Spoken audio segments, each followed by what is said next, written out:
his new holy empire. And basically, then they'll have the whole thing wrapped up.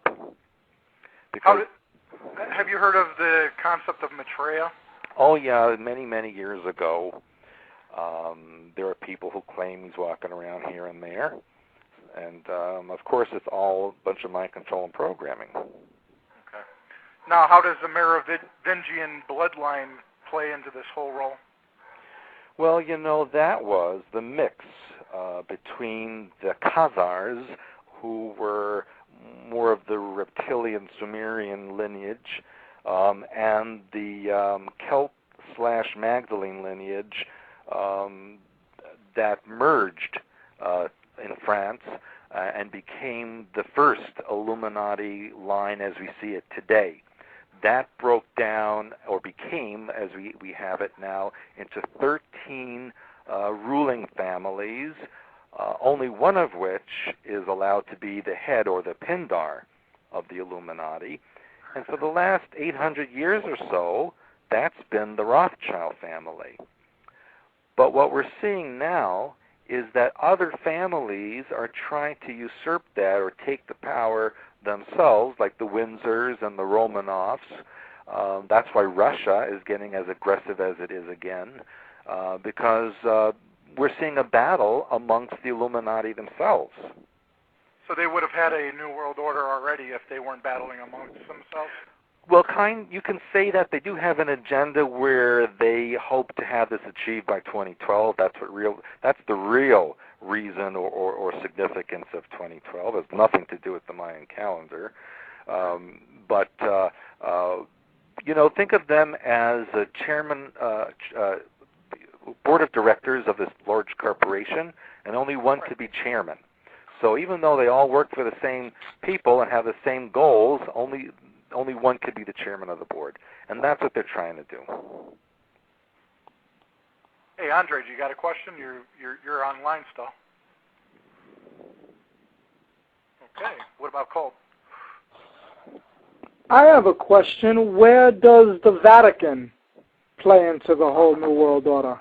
What's the Vatican's role? Very good question, because back in, I believe it was 1213, the Treaty of 1213. Yeah, the British royal family, unable to pay their massive taxes to the Vatican, made a deal with them and said that they would transfer all of the assets of the royal family to ownership of the Vatican forevermore, under the condition that the royal family administer and manage it forevermore. And so that's what happened. That is why, if you notice, after every G8 meeting that occurs, the president always goes to visit the Pope and give him a rundown of what's going on, because theoretically the Vatican owns the United States, because it was part of British territory. Now, what was it, in 1999, I think, the Queen of Elizabeth amended our Social Security taxes? Yeah. I don't know the exact year on that. Yeah, there's a lot about that.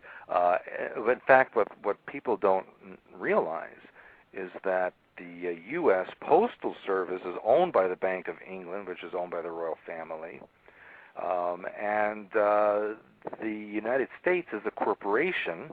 It's not really a country. Correct. And so, theoretically, everything here is an asset of the British Empire. Which is then an asset of Vatican right. control. Exactly. Right.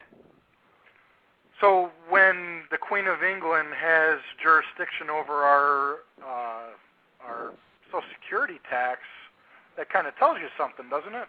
Yes. Well, even in the IRS special law, it says in there that every citizen of the U.S. owes money to the British royalty.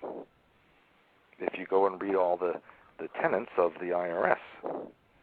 So no one questions something that was created within the United States, supposedly, when an outside force like the Queen of England has jurisdiction over U.S. policies, then the American people should definitely research and question how the Queen of England has the right to adjust or eradicate our Social Security, our tax. Absolutely, and the problem is that these things are just not taught in school, and so people don't know about it. And the way they have children so mindless these days, no one even thinks about it or questions it. You know, so if you think what's going to be like in 20, 30 years when most of the people who had the old way of schooling are gone, who's going to be around? Just the ones who have this mindless schooling without any information that's valid, and they won't know what real history was. Stuart, I was listening to a radio show based in Wisconsin yesterday, and they were doing a study based off of our curriculum today versus, let's say, China. China's already adjusted their curriculum based off of more art versus memorization. What do you make of that?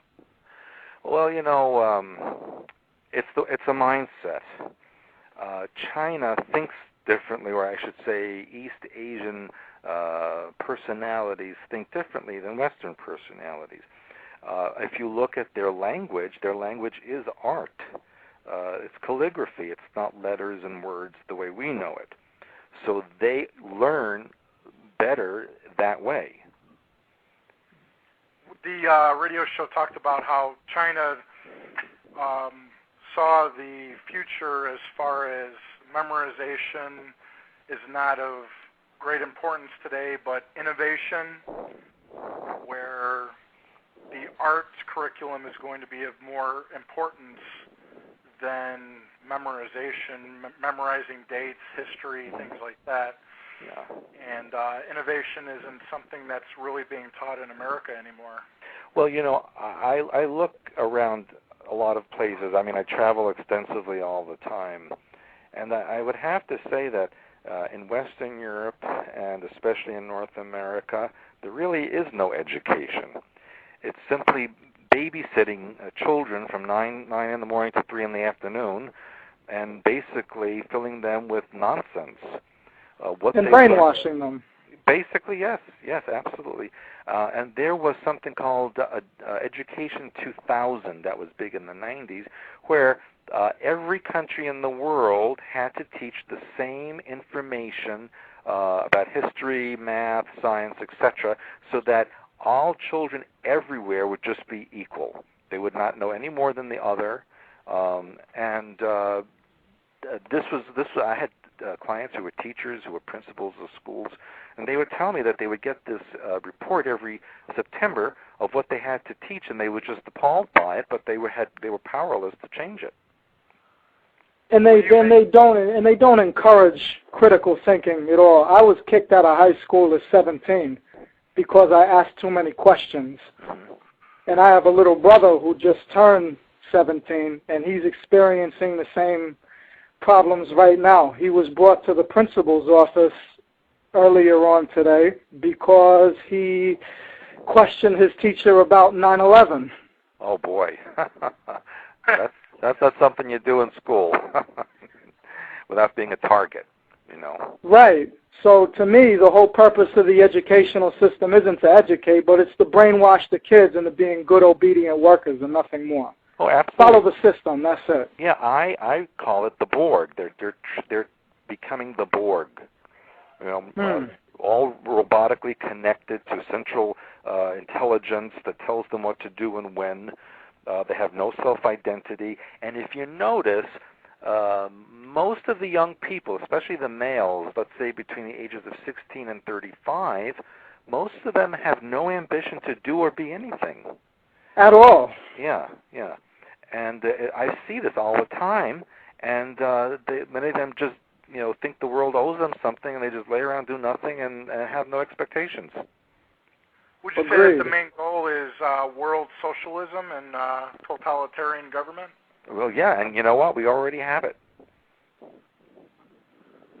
I agree. We've said that on the show before, that the New World Order is already in place, that we're just waiting for some solidarity. That's about it. You know, they're waiting to create the events I mentioned so that the people will want the solutions that are imposed on them. Would you say that microchipping the population is the main overall agenda? Well, that's part of it. You know, these days the satellite transmissions and the mind control technology is so superior, they don't even have to chip you anymore because they can just tap into your frequency and change your brain waves, and it's like your whole body becomes the chip. Which is what Brzezinski talked about in Between Two Ages, and that book was written almost 40